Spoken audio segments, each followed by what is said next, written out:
السلام علیکم ورحمت الله وبرکاته.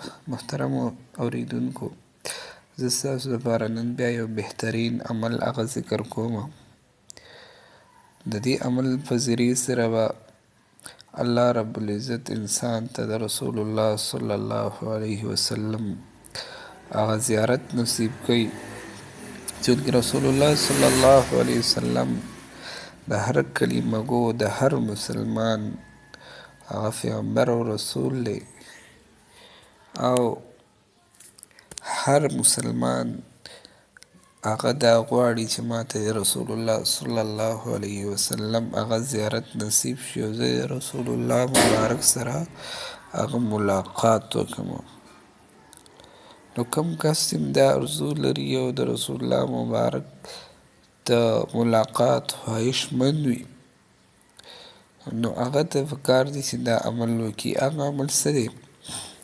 هغه عمل دا دی چې د قمري میاشت کوم تعلق چې د سپوږمۍ سره دی، د نور سره نه، یا نور سره چې د کومې میاشتې تعلق یې ته شمسي میاشت، هغه نو د قمري میاشت، د قمري میاشت په لومړي زیارت باندې، د زیارت په ورځ باندې د ماښام په ټیم کې، یعنې په شب جمعه کې د ماښام په ټیم باندې پاکې صفا سوتره کپړې واچوئ. د ماسخوتن لمونځ نه پس دی 10,000 پېرې دا درود شریف ووایئ چې اللهم صل علی سیدنا محمد النبی الامی و آله وبارک وسلم.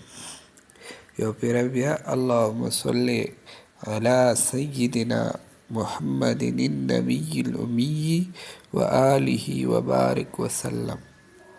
دا درود شریف 10,000 پېرې ووایئ.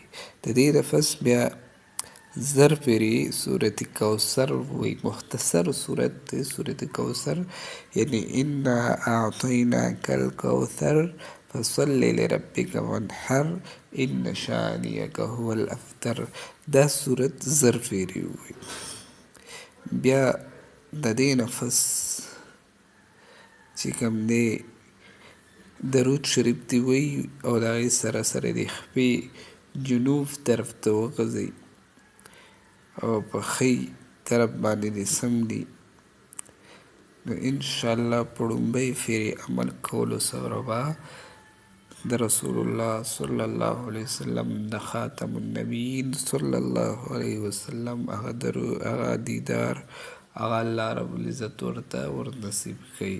نو دا مختصر عمل په دې سره رسول الله مبارک دیدار هغه سړي ته نصیب کیږي.